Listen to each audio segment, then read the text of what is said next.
Fabricado en Alemania a inicios del siglo XX, midiendo aproximadamente 1 metro, relleno de paja y con un uniforme de marinero que, curiosamente, perteneció a su dueño, Robert se ha convertido en uno de los objetos más inquietantes documentados en el ámbito de lo paranormal. Y no es para menos, desde que Robert llegó a la vida de Robert Eugenotto y de su acomodada familia en Florida, comenzaron a registrarse hechos sumamente extraños. Jean siempre trató a su muñeco Robert como si se tratara de una persona real.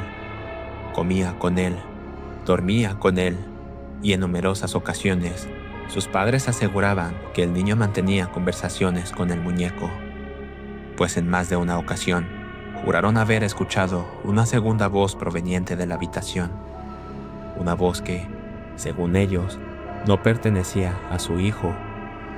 Incluso afirmaban haber visto al muñeco mover ligeramente la boca o cambiar de expresión. El primer indicio de que algo no estaba bien ocurrió una noche en la que Jean despertó alterado por una pesadilla en la que, según él, Robert era el protagonista. Al abrir los ojos, el pequeño niño de 10 años vio a Robert sentado al pie de su cama mirándolo fijamente. Momentos después, los padres se despertaron sobresaltados por los gritos de auxilio de su hijo, y al llegar a la habitación, encontraron a Jean acurrucado en la cama, completamente asustado. Pero eso no fue lo único que llamó su atención. Los muebles, juguetes y otros objetos del cuarto estaban rotos, volcados o fuera de su lugar. Cuando le preguntaron qué había pasado, el niño, aún en estado de shock, respondió con una sola frase, una que con el tiempo se volvería parte inseparable de la historia del muñeco. Robert lo hizo. Jean jamás reveló lo que ocurrió aquella noche, pero a partir de entonces comenzó a sufrir pesadillas frecuentes en las que aseguraba que Robert era el protagonista. En esos sueños, lo veía moverse por sí solo, reírse de forma macabra y recorrer la casa durante la madrugada. Con el tiempo, Jean dejó de ser el único afectado, pues sus padres afirmaban que, ya entrada la noche, podían escuchar al muñeco cobrar vida. Según sus testimonios, oían pasos y risas por toda la casa. El testimonio de algunos vecinos solo fortaleció sus temores. Uno de ellos aseguró que, mientras pasaba frente a la casa, vio al muñeco asomado en una de las ventanas del segundo piso.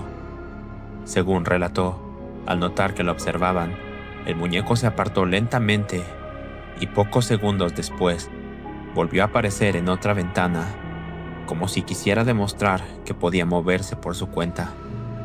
Para ese hombre, no había duda alguna, ese muñeco estaba ciertamente vivo.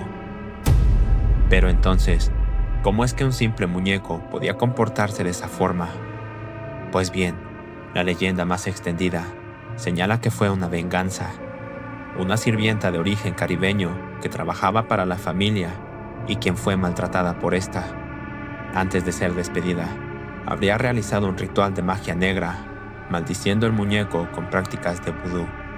Otros relatos afirman que fue el propio Jean, a través de sus juegos y una obsesión enfermiza, quien terminó dándole vida a Robert. Los eventos continuaron durante toda la niñez de Jean, hasta que después de un tiempo, encerró a Robert en el ático, y permaneció ahí hasta que en 1930, Jean regresó a la antigua casa familiar, y fue allí donde volvió a reunirse con él. Le acondicionó el ático, le asignó una silla frente a una ventana, amuebló la habitación y la llenó de juguetes, convencido de que así, Robert podría estar entretenido. Esto originó los rumores sobre un muñeco embrujado en Key West, pues varios niños que pasaban frente a la casa aseguraban ver a Robert sentado en su silla del ático y tras unos segundos desaparecer de forma repentina. Pero aquello no fue todo. Tras la muerte de Jean en 1974, su esposa vendió la casa. La nueva propietaria, Myrtle Reuter, con el tiempo comenzó a escuchar ruidos provenientes del ático y al investigar, encontró a Robert aún sentado en su silla, Pronto comprendió que no se trataba de un muñeco cualquiera. Aún así, decidió conservarlo y vivió con él, hasta que en 1994 optó por donarlo al Museo Fortis Martello, donde permanece hasta el día de hoy. Desde el momento en que Robert fue colocado en exhibición, comenzaron a registrarse incidentes sistemáticos.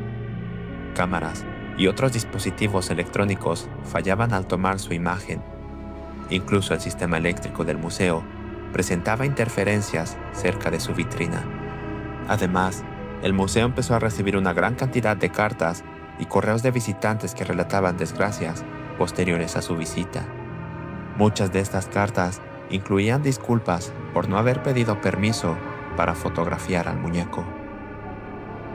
Instalado tras un cristal de seguridad, Robert ha sido testigo del cambio en su propio rostro, pues según el personal del museo, su expresión facial parece variar.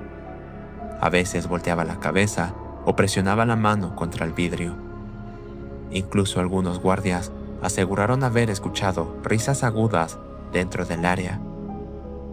Los informes de investigadores paranormales y periodistas que han visitado a Robert también mencionan cambios sutiles en su cara durante conversaciones, como si éste reaccionara a lo que se hablaba frente a él.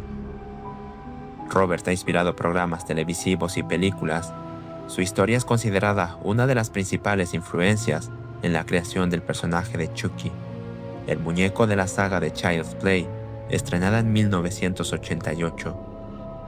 Y aunque la película tomó un enfoque más ficticio y violento, muchos de los elementos originales, un muñeco con voluntad propia, una figura infantil obsesionada con él y una serie de desgracias asociadas, fueron extraídos directamente del caso de Robert.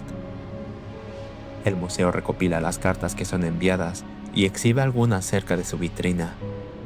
La advertencia sigue siendo clara.